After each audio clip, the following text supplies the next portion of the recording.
have a bold sports take when it comes to the Atlanta Hawks. But before we get started on that, I want to tell you guys to hit that subscribe button, like, comment, and share, and tell a friend to tell a friend to tell a friend to support my channel.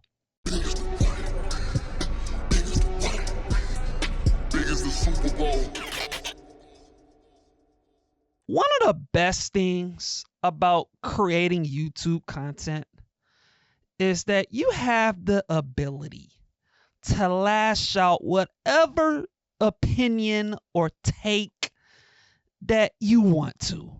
That you just can say whatever you want to say on your platform, and you can just lash out anything. And I've been on this YouTube channel for about a year and a half or so, and I've enjoyed it. I've enjoyed creating YouTube content and putting out videos and shorts and letting you guys hear my sports takes and opinions.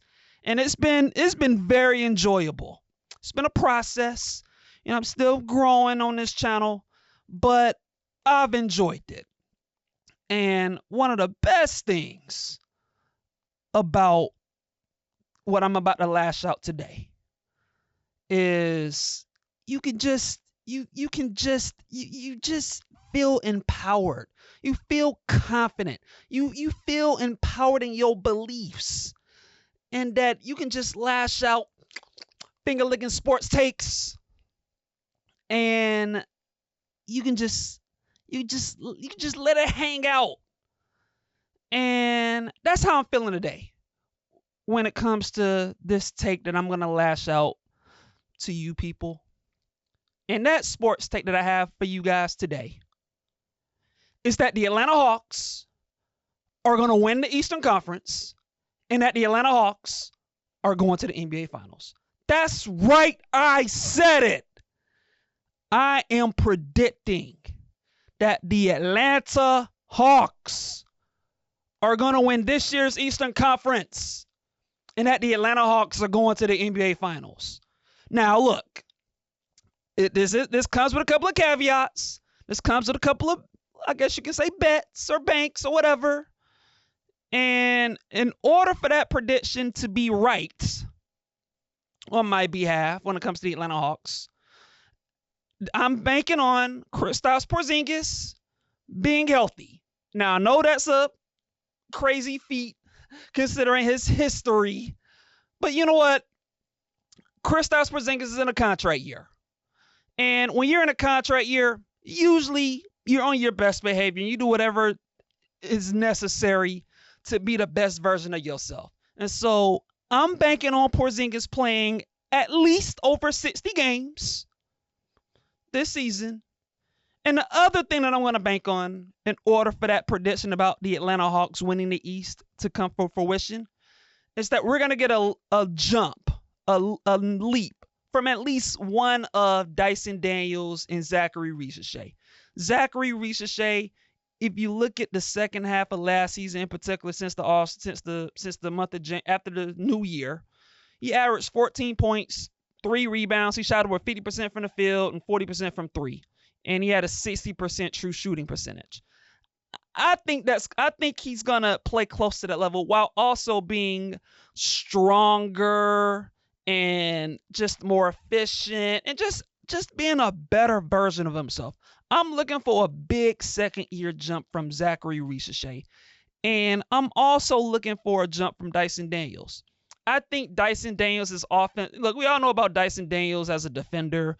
He was second in Defense of the Year voting. He won Most Improved. And yet, despite that, when it comes to Dyson Daniels, I kind of feel like his offensive potential and development has still been a bit undersold. Like I kind of get the impression that people look at Dyson Daniels as he's a defender. He's a guy that defends and his offense is kind of suspect. But I think his offensive development is underrated and under-discussed. I think this is a guy that can grow offensively, and I thought he made real strides last season, in particular as a driver. This is a guy that was top 3 in the league and made floaters. He shot 49% from the field. His 3-point shooting, while he's not great, he's not a great 3-point shooter, but he's decent. 34% from the field on 3 attempts. Like, yeah, it's not too bad. He's got to improve. He's got to improve his free throw shooting, no question about it. But I think Dyson Daniels' offensive development is on the upswing, and so I am banking on at least one of Zaccharie, Risacher, or Dyson Daniels to have a real offensive jump. And if that happens, along with Porzingis staying healthy, along with the rest of this roster, you have a real good mix of versatility and size and just overall talent on this Atlanta Hawks roster that should get a lot of people excited about this team. And so with that out of the way, like I said, I think the Atlanta Hawks are going to win the Eastern Conference and head to the NBA Finals. And the main reason for that, when it comes to the Atlanta Hawks and why I feel that way about this team, is that when I look at the Eastern Conference and when I look at the rosters around the East and when I look at what the Hawks have at their disposal, it's just hard to ignore. The Atlanta Hawks have the most well-balanced roster in the Eastern Conference. They just do. When you look at the combination of size and versatility and defense and shooting, the Atlanta Hawks have it all. And it's just a well put together team that Ansi Salah has built throughout this offseason. It's really impressive. And it's just something that I just can't overlook when I look at this Atlanta Hawks roster, man. I can't overlook it. I said it a few episodes ago. Getting Kristaps Porzingis was a huge move. Just a huge move for the Atlanta Hawks. Just a huge move. Kristaps Porzingis is just going to make life easier for everybody. He's going to make life easier for Trae Young. He's going to make life easier for Jalen Johnson and Dyson Daniels and Zaccharie Risacher and Onyeka Okongwu and Nickeil Alexander-Walker, Luke Kennard. Kristaps Porzingis, just his ability to stretch the floor and protect the rim, and underratedly, he's one of the best low post scoring bigs in the league. He's a guy that can score on the low post, that can score against mismatches. Just having his presence on the team is a game changer. It's going to make life easy for everybody. It's going to make the Hawks even more tougher to guard because you can't keep anyone out of the lane. And if you help on whoever is Trae Young or Jalen or Dyson or Zaccharie Risacher drive him to the paint, then guess what? You're leaving Porzingis open, and he's going to kill you from 3, right? And so it's just having a floor stretching big who can also protect the rim. It's just a huge addition. And then defensively, he's one of the best rim protectors in the league. He's going to help cover for everybody on that end of the floor. And so you have him. You got Onyeka Okongwu off the bench, who another guy. I think people have not paid attention to what Onyeka Okongwu did after he was named the starter last season. This guy was averaging 15 points and 10 rebounds a game on nearly 60% from the field, and he shot 36% from 3. This is a guy that's another versatile big man. He can play small with Jalen Johnson. And you can play him. You can play him with Porzingis, add some size and girth and beef in the paint, right? And so you have a guy like Onyeka Okongwu, Jalen Johnson. A guy like Jalen Johnson and Porzingis together is just going to be one of the more dynamic center power forward tandems in the league. Just the versatility of those two. And then when Porzingis is on the bench and you bring in Onyeka Okongwu, you just become a little even more dynamic. With Onyeka's ability to score in the paint and pass, and he's improving as a 3-point shooter. there's just not many more versatile front court tandems than what the Atlanta Hawks have at their disposal. And so you have the size with Porzingis. You have the versatility with Jalen Johnson and Zaccharie and Onyeka Okongwu and Porzingis. Just the versatility, the floor spacing that those two will bring. And then you're looking at the defense. I mean, it has to be said, the Atlanta Hawks have a lot of size and versatility in defense around Trae Young. It's really the ideal roster setup you want around Trae from a defensive standpoint. You have Dyson Daniels, who's 6'8", and he was second in Defensive of the Year voting. And he was historically great when it comes to getting steals, and he's one of the best on-ball defenders in the league. So you have a guy like Dyson Daniels, who's 6'8".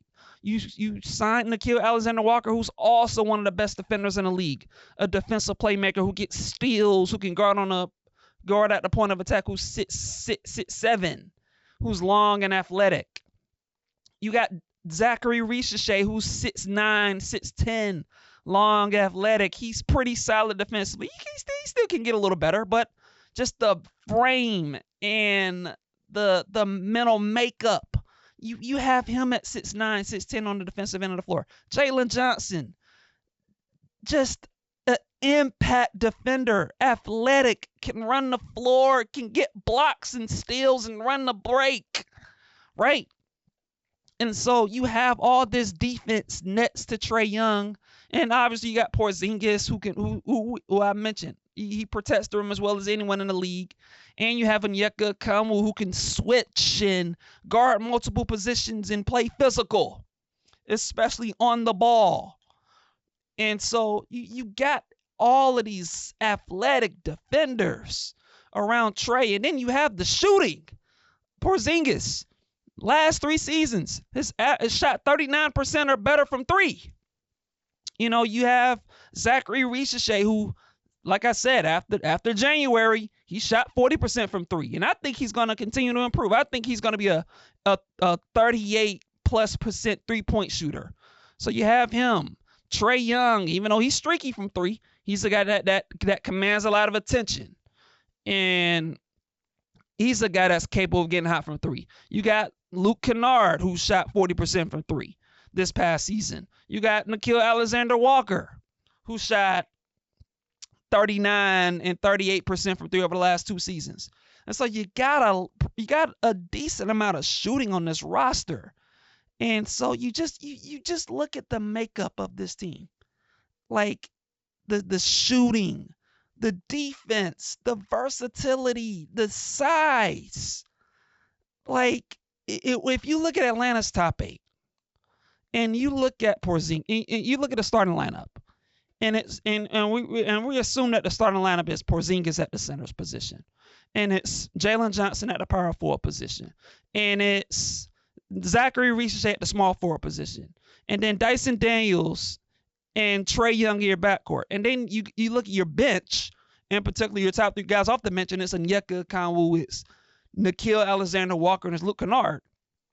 I mean, that top 8 right there, I think is better than any other's top 8s in the Eastern Conference. Like, I just kind of feel that way. Like, it's really good. It's a really good top 8. Really good, skilled, versatile. Like, that is a really good top 8.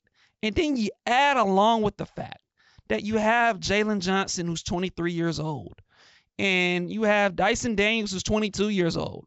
And you have Zaccharie Risacher, who's 20 years old. All 3 of those individuals that I just named are all going to get better this season. They're all going to add something to their games because they're young enough and talented enough that they're going to add something to their game. They have so much potential, all of them. You know, and if Atlanta can just get one of those 3 guys to add something offensively and make a real jump, it just is going to make this team that much more dangerous in the Eastern Conference. It's just this. And it's going to make this team that much more tougher to guard because you can't just key on one person. And this is a team that they're going to play fast. They're going to play at a fast pace. I like last year's Indiana Pacers.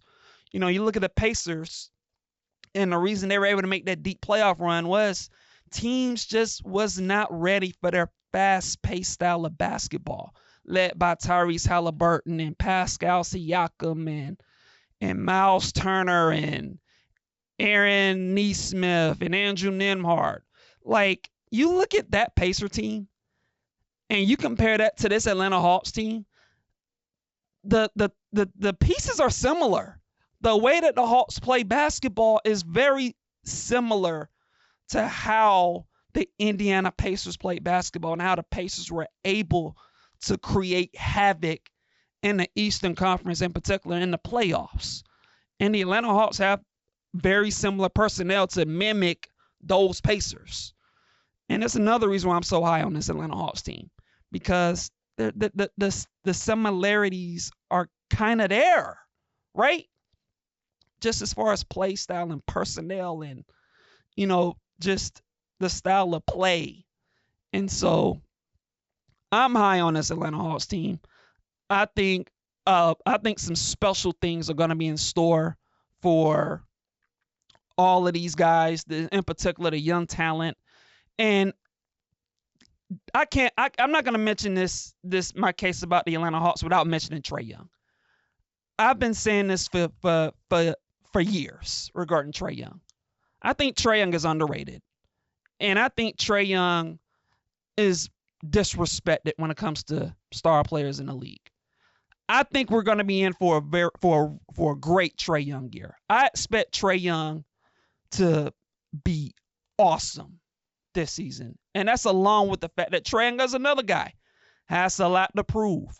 He's a guy that's playing for a contract extension. As you guys know, the Hawks and Trae Young didn't reach an agreement. And so, in some ways, this is kind of a prove it year, for Trae. Can he lead this team? Can he get this team to play up to expectations? And look, even if they don't make the finals, like, I think most people would kind of consider the Hawks to be a successful season if they're like what people project them to be, and that's like a top 4 or 5 seed in the East and possibly win a playoff series or so. But I'm looking for Trae Young to step it up, to play at an even higher level, to prove the haters wrong, so to speak. And I'm talking about guys like Patrick Beverley. Yeah, I saw the little Patrick Beverley Trae Young beef about 3-4 weeks ago, and both of them two were getting at it, and Patrick Beverley had a lot of bad things to say and negative stuff about how Trae Young isn't a winner and how Trae Young players don't like playing with Trae and blah, blah, blah, blah, blah. I heard it. And then I saw Trae Young go right back at him. And I loved it. I loved Trae Young's response to Patrick Beverley, or as Trae Young would call him, Patty Bev. I loved it. I loved how Trae Young went back at Patty Bev. And I think it's just another, just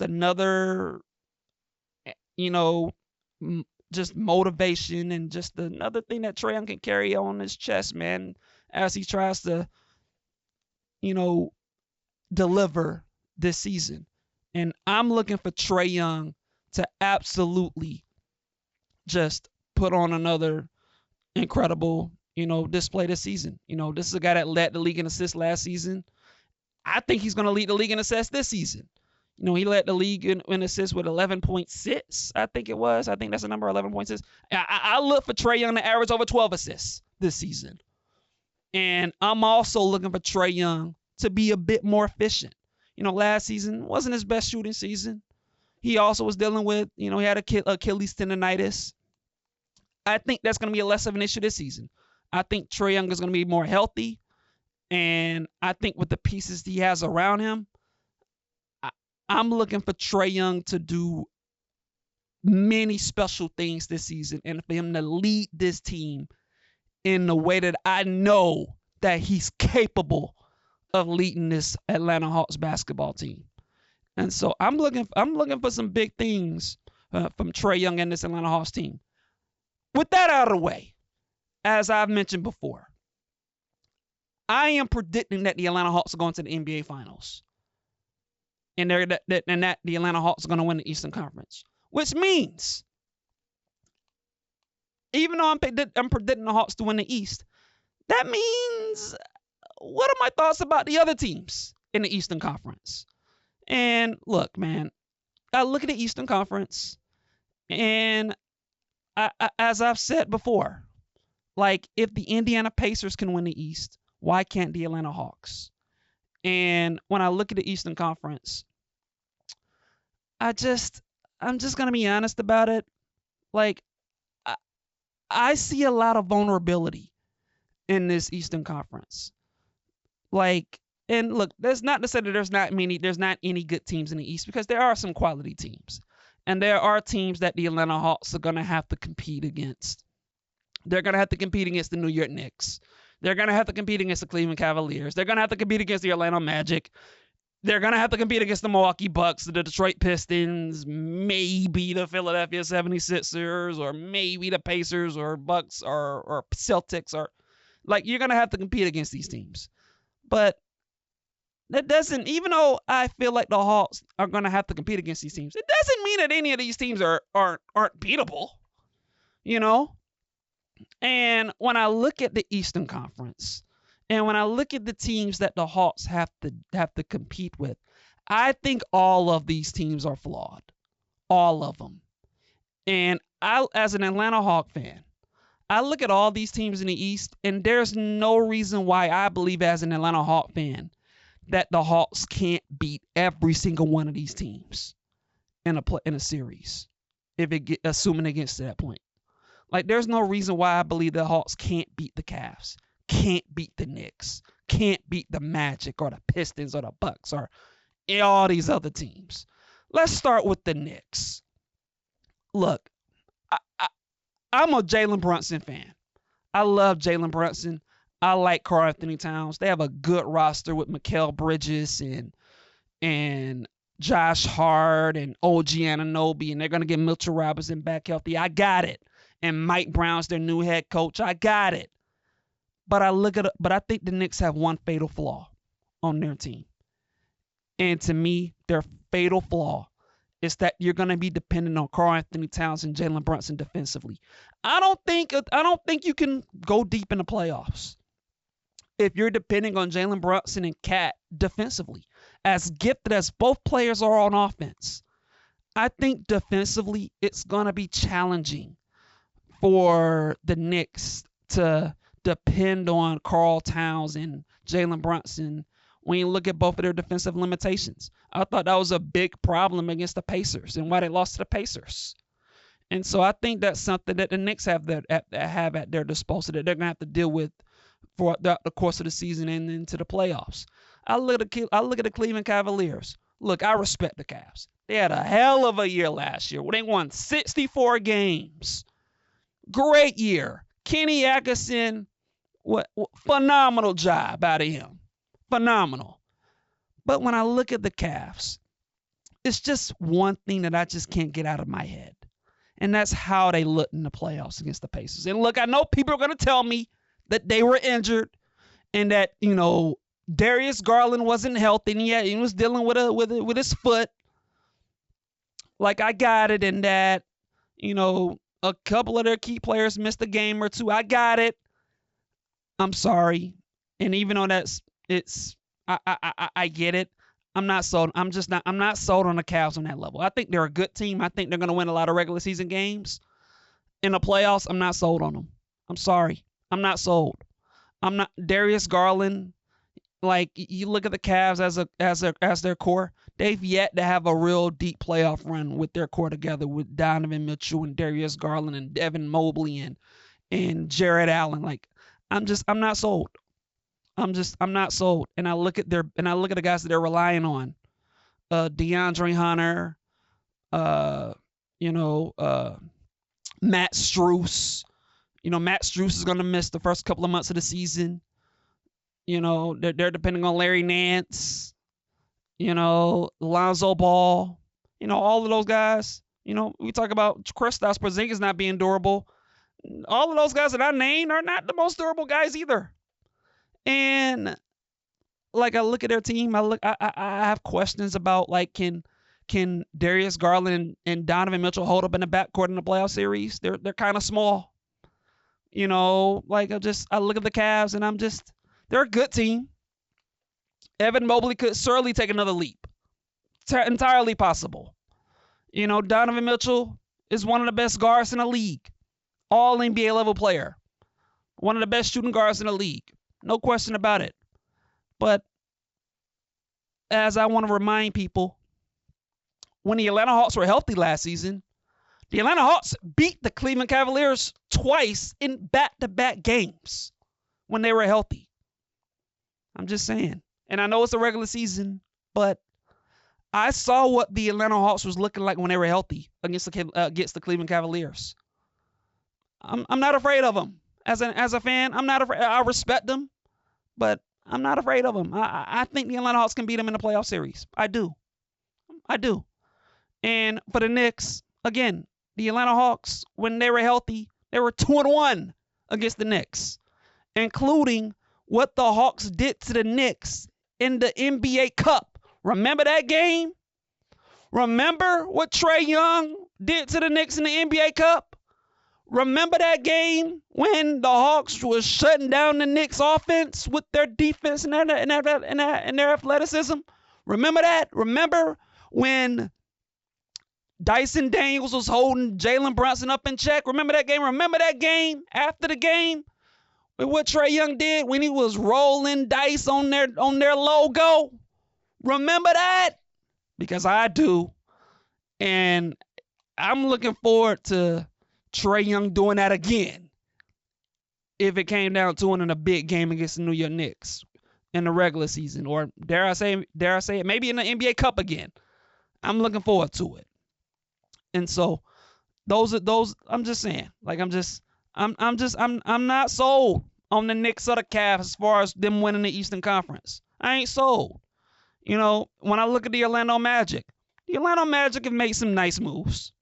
They made some nice, they got Desmond Bane in a trade from the Memphis Grizzlies. It's a nice move. And, you got Paolo Banchero, you got Franz Wagner, you got Wendell Carter, Jalen Suggs should be healthy. You got him. Anthony Black, nice little young defensive guard. If there's one thing about the Orlando Magic, we all know they're going to play defense. They're going to defend their butts off. That's what the Atlanta Magic do. But another team, I still got some questions about Orlando. Are we sure about Paolo Banchero and Franz Wagner as far as like being those guys? I think they're talented players for sure. But I look at Franz Wagner. Last 2 years, he shot 28 and 29% from three. He's been a below 30% three-point shooter, his last 2 years. Is this three-point shooting going to improve? And when I look at Paolo Banchero, like I said, very talented, very skilled. I got it. But again, like, is he that dude? Talking about Paolo Banchero. Like, I look at Paolo Banchero and he's 6'9", 250, and I feel like he doesn't always play up to that ability, all the time. Like, I see him settling for these contested mid-range jumpers. Like, I'm looking at his efficiency. Like, he's like, for a guy who's 6'9", 250, he shoots 45% from the field. Like, are we sure? Are we sure are we sure he can level up? I don't know. I'm not saying that those two can't. I gotta see it to believe it when it comes to the Orlando Magic. Again, I'm not sold. I'm not sold yet on the Orlando Magic. I think they're talented. I think they're gonna be pretty good this season. But at that level, I got some questions. I'm looking at the Detroit Pistons. I love me some Kate Cunningham. I love Kate Cunningham. One of my favorite players in the league. I love Kate Cunningham. I don't know about a supporting cast though. Like I'm looking at the Pistons supporting cast. Like Jaden Ivey, he's gonna be out for a month. So you're not gonna have him. You got Sir Thompson. He's a good defensive minded player. He's athletic. Offensively, will he be able to shoot? Where are we at on him on the offensive end of the floor? It's kind of TBD. I know they added Karis LeVert. I like Karis LeVert. I like him. He's a guy that can score a little bit, but he's not the greatest shooter in the world. And so, you got Tobias Harris is still there. Jalen Duren, their center, is still there. You got Isaiah Stewart. And so, the one thing about the Pistons is they're going to defend. And JB Bickerstaff is going to have that team playing hard-nosed defense. I just don't know about them offensively, man. I don't know if they're going to be able to score enough to help Cade out. That's my question with them. I kind of feel like the Pistons need to make a trade for like a Lauri Markkanen or somebody like that.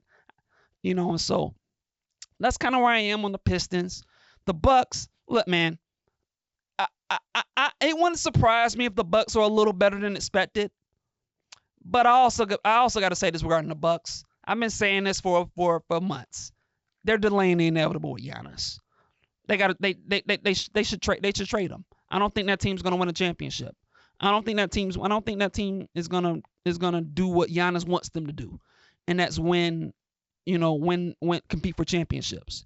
Like, I don't think Giannis is going to be happy if the Bucks win a round. Like, he wants to win a championship. And it's hard for me to see that when it comes to the Bucks.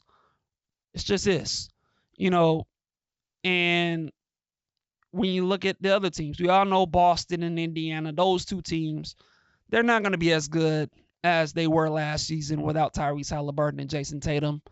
Like, we all know the deal with them, especially with also the Boston Celtics losing Al Horford and Porzingis. And so that's kind of where I am with them. And don't get me started on the Philadelphia 76ers. I'm sorry. I'm not a believer. I'm not a believer in Joel Embiid. I know he had a nice little stint in the preseason the other night. I got it. Y'all think Joel Embiid's going to play the whole season? Y'all think he's going to last the whole season? We all know what's going to happen with Joel Embiid. He's going to have another knee issue, and he's going to miss, like, 5 months. Like, I'm sorry. No disrespect to Philadelphia 76er fans, but the Joel Embiid era, as far as I'm concerned, is over. I don't see it with the Sixers, in part because I don't see it with Joel Embiid. Like, I don't buy it. I'm not buying the Sixers. I'm not buying Joel Embiid ever being the MVP version of himself. And I'm sorry. I don't see it. Sorry. And so that's just kind of where I am with the Sixers. And so when I look at the Eastern Conference, as I said, I think it's a flawed conference. And when I look at the Atlanta Hawks, I said this earlier in this episode. The Atlanta Hawks, to me, they have the most well-balanced roster in the East. When you look at their size with Porzingis and Onyeka Okongwu, when you look at their versatility with Onyeka and Porzingis and Jalen Johnson and Risacher, when you look at the defense, when you talk about Dyson Daniels and Nickeil Alexander-Walker and Risacher and Jalen and Porzingis with the rim protection and Onyeka Okongwu. And then when you have the shooting that we've added with Porzingis and Nickeil Alexander-Walker and Luke Kennard, and with the expected improvement of a guy like Zaccharie Risacher. And then you add in a guy like Trae Young, who's the orchestrator, the playmaker, the lead dog leading the way to run this team. I think the Atlanta Hawks have whatever it takes to make some noise in the Eastern Conference. And quite frankly, I think they are capable of winning this conference and getting to the NBA Finals. I truly believe it. I truly do. I believe in these Atlanta Hawks. And I think Atlanta Hawk fans, y'all need to get on the bandwagon, baby. Let's go. Y'all need to get on the bandwagon. Because these Atlanta Hawks, oh, they coming. They coming.